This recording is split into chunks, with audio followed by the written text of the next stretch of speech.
Abe here, Natural Fertilizer. Today I've got another very special guest. I always have special guests, but the special guest is Botus Sandquist, my son. He has been a lot of help here lately on the farm doing stuff, and he's very interested in our business, and he's very interested in how things work. That is one cool thing about this kid.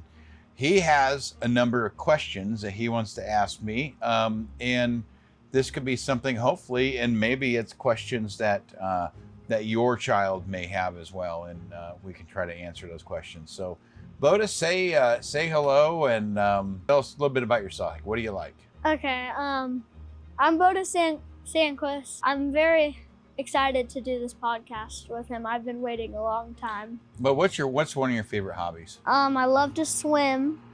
I love to swim. It helps with your arms, legs, and breathing. And that's just my favorite sport. And one of my hobbies is drawing. I just love to do that. But I also love going out with my dad and helping him, especially when we go haul out cows. I love to do that with him.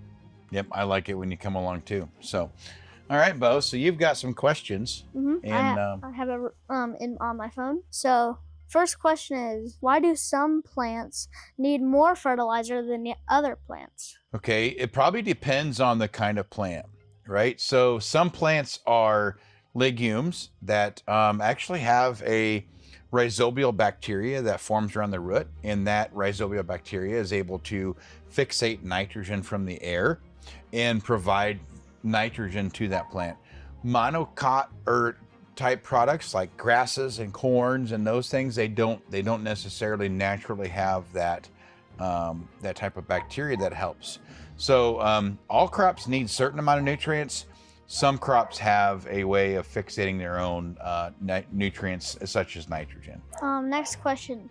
What should kids around my age, I'm 11, what kids my age should know about like fertilizer and like kind of that sort of stuff? Like compost and stuff that we do? What should they learn? What should they know about that around my age? So when you're at school eating lunch, Bo, how many kids throw away quite a bit of their food that they eat? They usually have like at least a quarter left of their food. There's some of their food is left. And so why do you think, what do humans eat food for? Because for muscle or for body fats, and so then they don't. Nutrition? Yeah. And so they don't, or just so then they can live, basically. Yeah, essentially. So then they don't starve. So they have to have the food because they're getting nutrition. And that food was either grown livestock or from plants, right? So all that nutrition came from the soil to feed us humans. And if we throw away a good portion of our food, I'm not saying you have to eat it, but if we throw away a good portion of that food and it goes to the landfill, then what happens? Then it's wasted. It's wasted. It just goes away. It doesn't get utilized anymore. So that's one thing I would like anybody to recognize, is that a wasted organic matter or wasted food that we don't eat is actually nutrients that kind of never get to complete anymore, the cycle, right? So normally the cycle of nutrients is we harvest our crops from the fields, right? And then we feed those to livestock. And then when we process livestock or our grains, then that's what we get to eat for food. And then we process those materials, and some of it we excrete when we go to the bathroom, which is kind of weird, right? But then other parts of it stay in our bodies, right? And we grow with them until the day that we die, right? Yeah. So that is the nutrient cycle. And if we don't utilize those materials in the right way, then those nutrients are lost. And again, I'm not saying that you have to eat it all if you're not hungry, but I would say that there will be someday a collection system where we can separate those organic materials, like your food waste, from like plastics and stuff like that. So we can take the food waste and haul it to a compost facility where we can recondition that material and put it back on the field again. What do you think kids your age would think about that? Do they think about stuff like that? I would probably not think so, because a lot of kids usually they're still a quarter, like how I said. There's probably a decent amount of their food still left, and for the people who do finish a lot of their food, that's good. But even sometimes there's people who like some people they just like are just wanting to talk, and they waste so much food they just throw away like 70% of their food, which I know is not good at all, because then that's just wasting so It's just much wasted. Yep. of So food that was so we need to think about that, and over time there'll be new infrastructure and new policies and new ways that we can maybe separate those organics and recycle them. Next question. Can too much fertilizer hurt a plant or a crop? That is a great question. So yes, you can over fertilize crops. Mainly it's nitrogen will hurt the crop if it's over fertilized, right? It just gets too much and it grows so fast that when it grows really, really fast, it doesn't grow good, right? So the leaf structure is thin, and it creates a problem with maybe potential for diseases and those type of things. So it's like eating too much food. It's just not, your body can't process it, and the plants can't process it. And then other things that happen with too much fertilizer is the soil becomes out of balance, right? The soil wants to be in balance of so much, phosphorus, so much potassium, so much calcium, magnesium, those things. And if we over fertilize, we get those ratios out of balance. And then it's kind of like, when we're eating food, mom always says, I want you to eat your greens, right? Like your broccolis and carrots, even though I know you don't like all those, but that's all right. And then the meats and stuff like that. Mm-hmm. And then we've got carbs. So all of those pieces to our diet contains different kinds of nutrient. And those nutrients complete the balanced diet system that we need to feed our bodies. The soil needs the same thing. It needs a balanced diet. So too much of anything is not always a good thing. I always say you could maybe even get fat eating too many carrots. Yeah, and if any of too much food can obviously make you fat. But this one, some people probably already know. But how do you make fertilizer? So there's many different kinds of fertilizer, right? So there is some fertilizer that is anhydrous ammonia that is done through the Haber-Bosch system, and it is pulled from the air. Some fertilizer is mined from the earth, right? So we go and we dig holes in the ground. We find all these old deposits of potash and phosphorus and sulfur and all those things. We bring it back up to the soil surface and we apply it back to fields. That is a commercial fertilizer system. Other kinds of fertilizer is just recycled plants or pre-digested plants like manures and those things that are organic matter that was harvested and utilized, and then just it's disposed of back to the field, and the microbes break it down and it goes back into the soil. So really that is a system, recycling system. And the other components of fertilizer, the other processes of making fertilizer are not necessarily like sustainable, because that hole that we dig in the ground may eventually just go away. There may not be any left someday. Maybe for your great grandkids, fertilizer could be all gone. So if we don't think about trying to recycle the fertilizer that we have, then there might be a day where it's like, oh, it's hard to grow enough crops to feed all the humans in the world because we ran out of fertilizer. Yeah. Next question. What happens if fertilizer gets into a river or a lake? That's a good question. If fertilizer, mainly phosphorus and nitrogen, when they get into the water, a lake or a river, what happens is that it stimulates kind of a biological system inside that water, and it pretty much takes up all the oxygen, right? So like little algae and stuff kind of grows in there, and that algae is taking oxygen. Well, it creates what they call hypoxia, and it's a lack of oxygen in that water. And you know what? Do you think a fish needs oxygen? No. Kind of does. It kind of gets some oxygen from the water, but it doesn't breathe oxygen like you and I do. But when the plants take all the oxygen out of the water, the fish have to move away. So it actually causes a kind of a dead zone in the water, because all this extra fertilizers in there, and it's growing this algae, and it's utilizing all this oxygen out of the water and creating problems.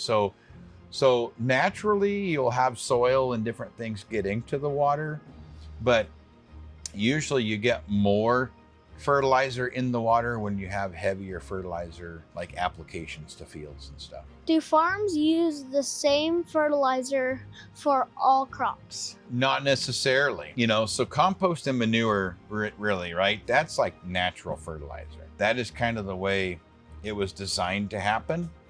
And so compost and manures can be applied to any crop, and it will help to a certain extent. Other types of fertilizer like nitrogen and stuff is only going to be used to grow more like grass crops, and you won't need that for like a legume crop, like I said, like alfalfa or soybeans or something like that. That's going to fixate its own nitrogen. So fertilizer and nutrients are used by all crops, but some of them need more than others at different times. Are there fertilizers made from natural ingredients? Yes, recycled fertilizer from organic materials, decomposed organic materials, is fertilizer that is made from natural ingredients. Even the mined fertilizers like phosphates and potash, those are somewhat natural to a certain extent. They're harvested from the soil, but it's mechanically done, and it's not in the way that natural fertilizer works, where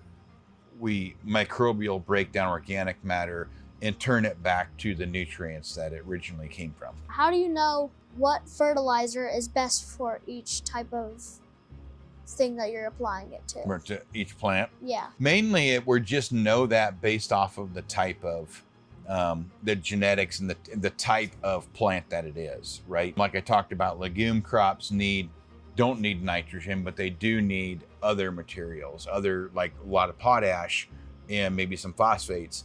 And corn crops are going to need more nitrogen and sulfur and some, more phosphates.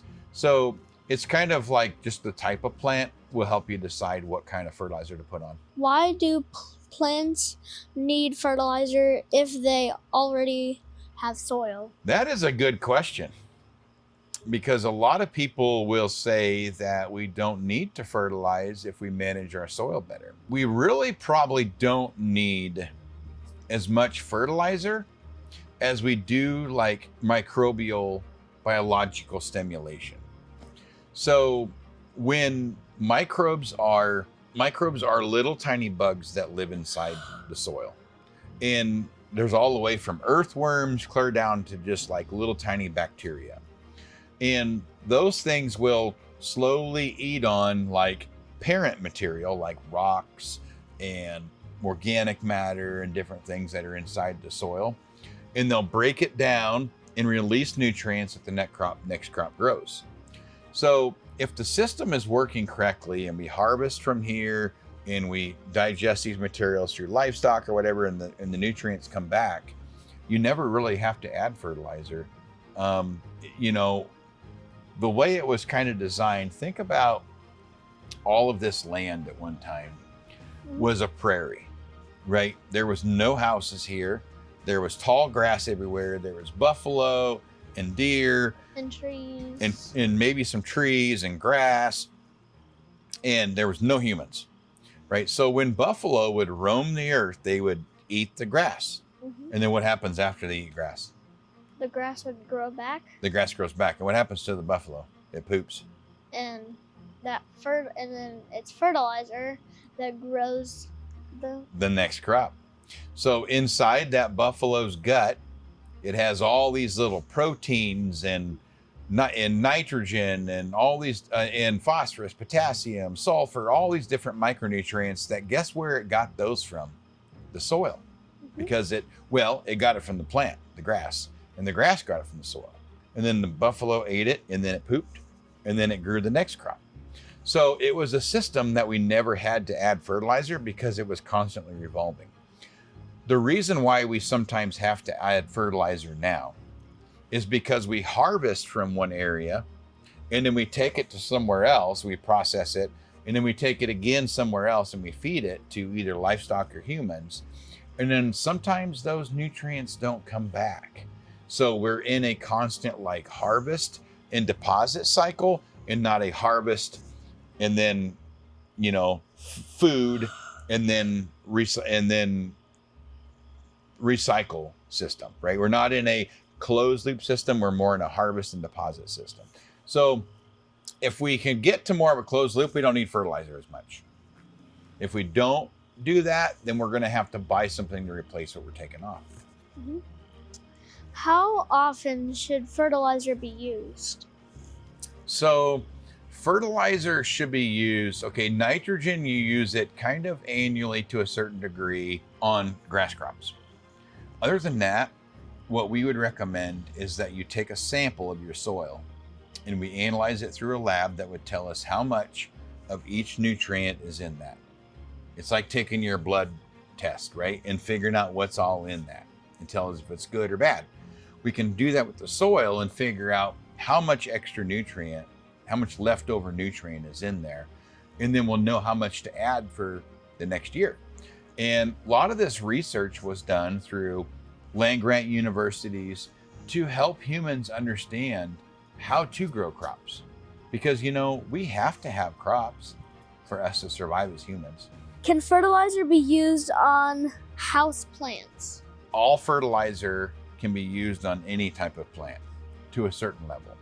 And notice here, I guess we have them over there, but Bodis and Mom like to plant flowers around the house, and we put compost into the beds before we plant flowers, and they seem to grow good.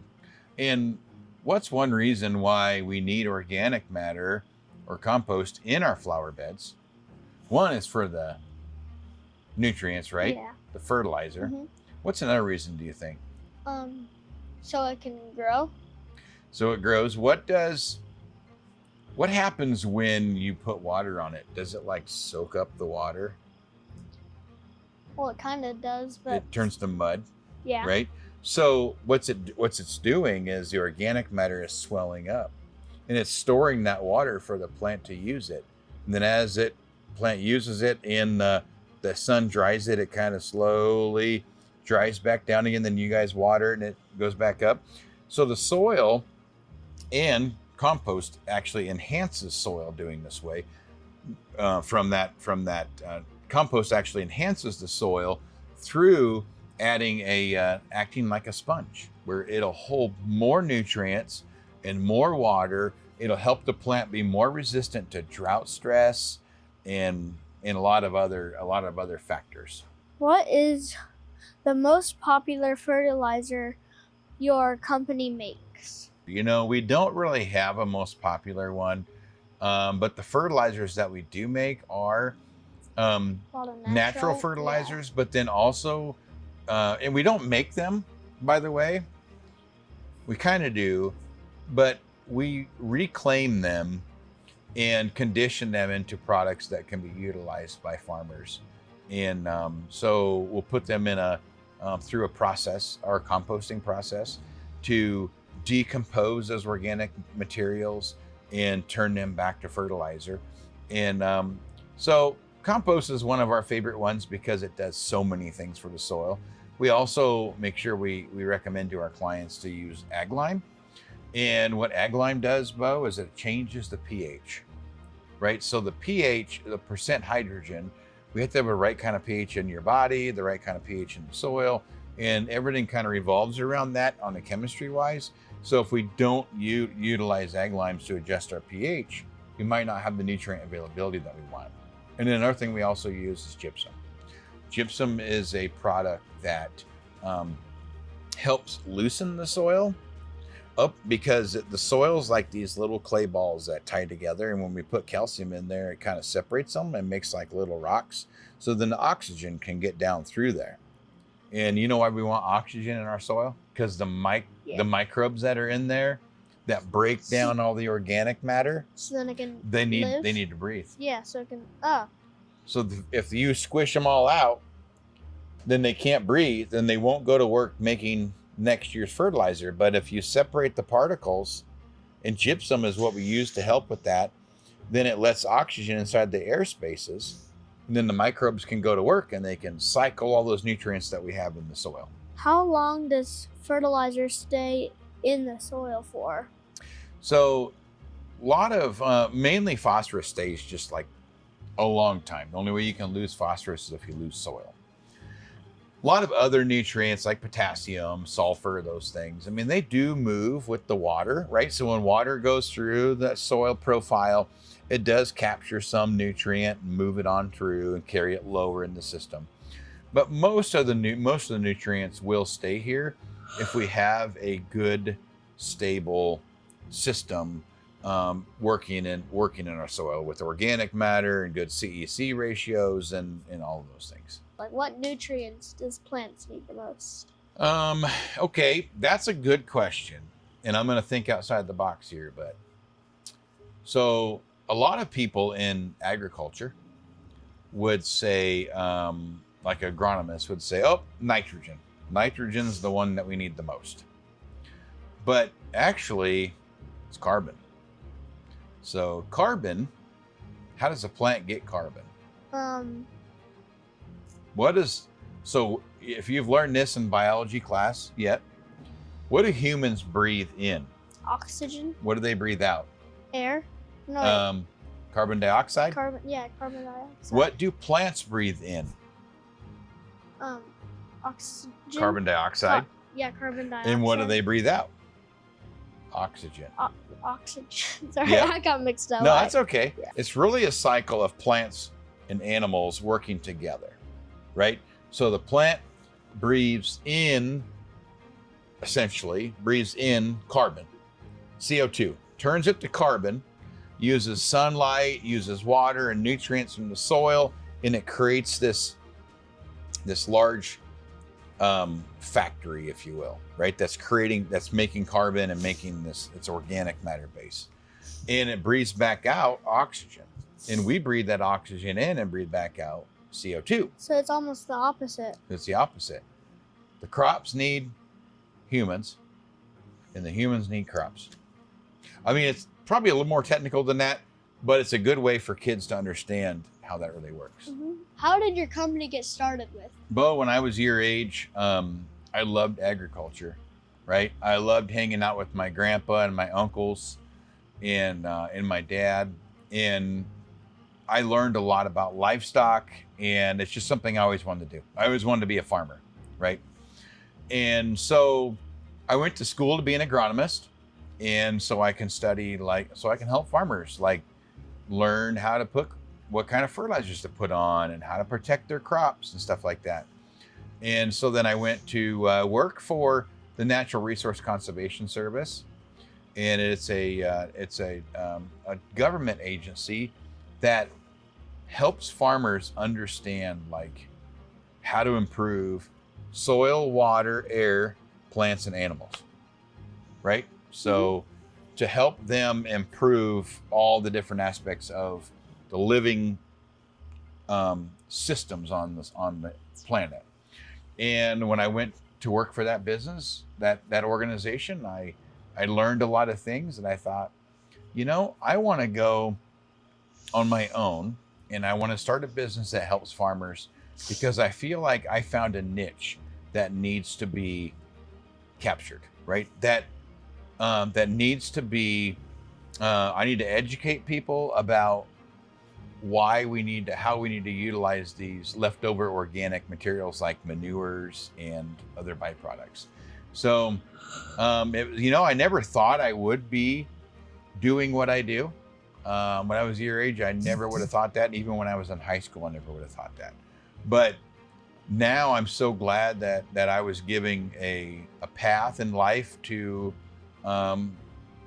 hopefully make a difference on this planet, right? So that's what we all kind of want to do someday. But if you want to be involved in this business in the future, then we'll be able to do it together, Bo. Yep. How many people work at your company? So we have around 30 full-time and a number of part-time. So 35 to 50 people probably at any one time would be working with our business. All the way from contractors to full-time employees, and they're all the way from agronomists to environmental compliance people to sales people to truck drivers and everybody in between, mechanics. And we have a great group of people that all kind of like focus, and they don't realize that, but they all kind of get together with one goal in mind. And that goal is to unite agriculture industry to complete the nutrient cycle. And we need all of those people to do what we do. We got 3 more. What does a typical day look like for someone who works there? A typical day it depends on what division that you're working with, right? So if you're on our livestock side of things with logistics and loading, you might be running like a wheel loader or a skid loader, like cleaning all this manure up and gathering it together and loading it up, putting on dump trucks. If you're a truck driver, you might be driving that dump truck or side dump that takes it down the road and piles it. And then you're working on equipment, and you're helping you're helping all of our clients manage the whole process of manure. And if you are an agronomist working with us or a advisor, you're going to be talking to someone all day long and saying, hey, do you realize that you've got 4,000 cows and you've got 2,000 acres of ground, so you're making twice as much fertilizer as you need every day? And some people might see like, I didn't realize that. Well, that's why your soil tests are getting higher. So let's help you design a nutrient system that your neighbors can get product and you don't have to have the expense, and also maybe you get some income. So it's a good kind of recycling system. So there's all kinds of things. And we also need, we need people that like help us keep track of all this stuff, right?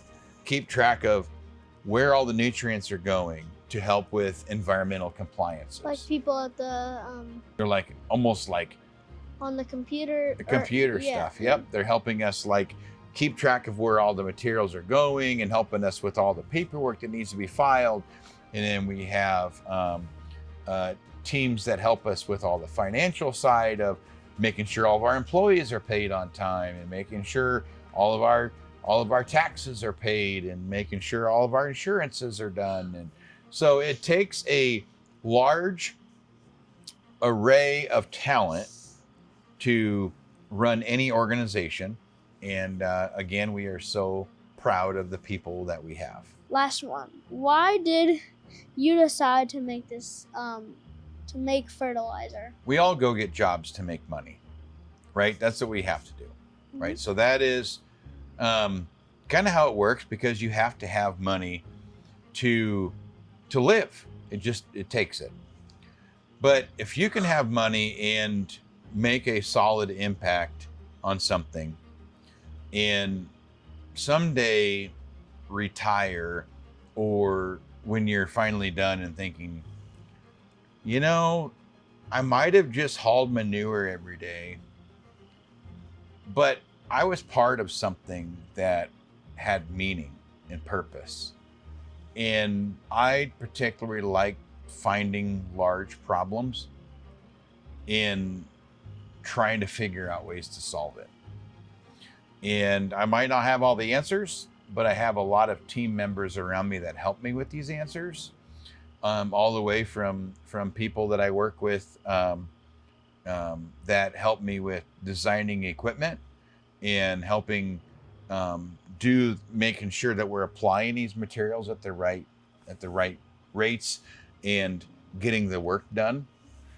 So I definitely would not be able to do what I'm doing now without all the people that we have around me. But the reason why I wanted to do this is because I wanted to make an impact on something. Botus, I appreciate you being on this with me, and be honest with you, I think I had a lot of fun with this. Did you? Yes, I did. And You I did. appreciate being on here too. Okay, well, good. You know what? If you get more questions that you think are worthwhile, maybe one of these days we'll get back on here again. Mhm. Sound good? Mhm. All right.